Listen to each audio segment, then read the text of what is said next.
আমরা 12 মাসই খুনি স্বৈরাচারী ফ্যাসিবাদী হাসিনার বিরুদ্ধে আন্দোলন সংগ্রাম লড়াই যুদ্ধ করেছি, তাই আমাদেরকে আমরা 12 মাস যোদ্ধা বলে আমি অভিহিত করতে চাই।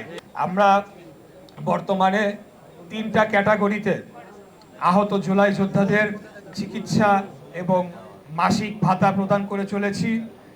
ক, খ এবং গ। ক ক্যাটাগরিতে 900-র অধিক আহত জুলাই যোদ্ধাদেরকে মাসে 20,000 টাকা করে আর্থিক অনুদান দেওয়া হচ্ছে। খ ক্যাটাগরি 15,000 এবং গ ক্যাটাগরি 5,000। এইভাবে আমরা যারা আহত হয়েছেন তাদেরকে আমরা একটা মাসিক অনুদান আর্থিক সহায়তা দিচ্ছি এবং দেশের সমস্ত জেলাগুলোতে সরকারি সকল হাসপাতাল, মেডিকেল সেন্টার এবং বিশেষায়িত হাসপাতালে সম্পূর্ণ বিনামূল্যে চিকিৎসার জন্য আমরা ব্যবস্থা করে রেখেছি।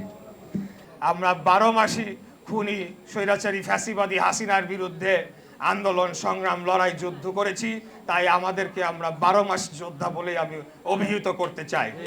বা জুলাই যোদ্ধা শব্দটিকে ব্যবহার করে একটি ছোট গোষ্ঠী, আপনারা সকলেই জানেন যে জুলাইয়ের যে আন্দোলনটি হয়েছিল সেখানে দল মত ধর্ম বর্ণ গোত্র বয়স নির্বিশেষে এমন কোনো মানুষ নেই যারা অংশগ্রহণ করেন নাই।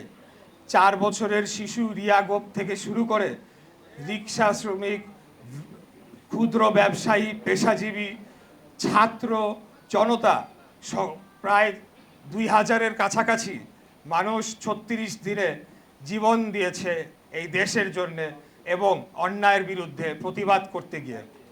তাই এককভাবে কোনো গোষ্ঠী বা কোনো ব্যক্তিবর্গ যদি এটার কৃতিত্ব নিয়ে সেটিকে রাজনীতি করতে চায়, আমি বলবো যে সেটা কোনো রাজনীতি হতে পারে না।